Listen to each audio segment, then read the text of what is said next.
दूर पहाड़ों के बीच एक गांव था। उस गांव का नाम खाती गांव था। वहां के लोग बहुत ही सीधे और सरल थे। गांव के लोगों का जीवन खेती पर निर्भर था। उसी गांव में मोहन नाम का एक गरीब किसान रहता था।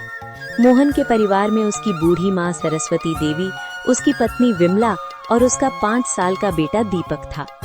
मोहन के पास थोड़ी सी जमीन थी जिसमें वो खेती करके अपने परिवार का पालन पोषण करता था। उगता हुआ सूरज दुनिया के लिए रोशनी लाता है, पर मोहन के लिए ये सिर्फ एक और दिन की जद्दोजहद लेकर आता है।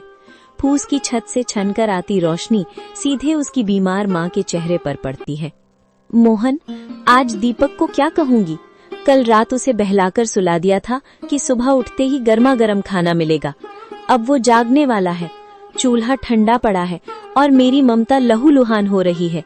क्या हम इतने बदनसीब हैं कि अपने बच्चे को एक वक्त की रोटी भी नहीं दे सकते? भरी आंखों से। बिमला, तुम्हारी ये खामोश सिसकियां मेरे कलेजे को चीर देती हैं। मैं किसान हूँ, धरती का सीना चीरकर अनाज पैदा करना मेरा काम है, पर आज किस्मत ने मेरा ही सीना चाक कर दिया है।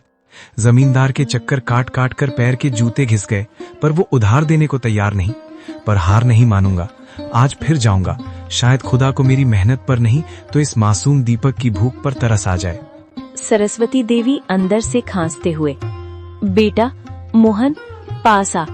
देख, मेरा अंत समय करीब है, पर मुझे अपनी मौत का डर नहीं है। मुझे डर है कि कहीं मेरी गरीबी तेरे जमीर को न खा जाए। बेटा, भूख बहुत बड़ी चीज है, बड़े बड़ों का ईमान डिगा देती है। पर तू वादा कर, चाहे पेट पीठ से सट जाए पर कभी किसी का बुरा नहीं करेगा। भगवान की लाठी बेआवाज होती है पर चोट गहरी करती है। माँ, आपके संस्कार ही मेरी पूंजी है। मैं खाली हाथ लौट सकता हूँ, पर कलंकित हाथ लेकर इस घर में कदम नहीं रखूंगा। मोहन जमींदार के घर चला जाता है। नंगे पांव, फटी हुई कमीज और आंखों में उम्मीद की आखिरी चमक लिए मोहन जमींदार की हवेली के बाहर खड़ा है। सूरज की तपिश उतनी नहीं चुभ रही थी जितनी पेट की भूख और घर में बीमार माँ की कराह चुभ रही थी। जमींदार साहब एक आरामदायक कुर्सी पर बैठे हुक्का गुड़गुड़ा रहे थे, मानो मोहन का दुख उनके लिए कोई मनोरंजन हो। माई बाप, हुजूर, इस अभागे की विनती सुन लीजिए। मैं जानता हूँ कि पिछला लगान अभी पूरा नहीं चुका पाया हूँ, लेकिन मेरी मजबूरी की दीवार बहुत ऊंची हो गई है सरकार। घर में चूल्हा 3 दिन से ठंडा पड़ा है। मेरा 5 साल का बेटा दीपक, जो अब तक खेलता कूदता था, आज भूख हमारे निढाल होकर जमीन पर पड़ा है। वो मुझसे रोटी नहीं मांगता सरकार, बस अपनी पथराई आंखों से मुझे देखता है और उसकी वो खामोश नजरें मेरे कलेजे को छलनी कर देती हैं। मोहन, ये हवेली जज्बातों से नहीं, हिसाब किताब से चलती है। तेरी माँ बीमार है, तेरा बेटा भूखा है, इसमें मेरा क्या कसूर? पिछली बार भी तूने यही रोना रोया था। ये धरती प्यासी है तो मैं क्या करूं? मुझे अपनी तिजोरी भरनी है, तेरी गरीबी का बोझ नहीं उठाना। हुजूर, आप तो गांव के अन्नदाता हैं। अगर आप ही हाथ खींच लेंगे तो हम जैसे छोटे किसान कहाँ जाएंगे? मुझे बस थोड़े से आलू और मटर के बीज उधार दे दीजिए। मैं दिन को दिन नहीं समझूंगा, रात को रात नहीं देखूंगा। मैं अपने खून पसीने से उस बंजर जमीन को सींच दूंगा।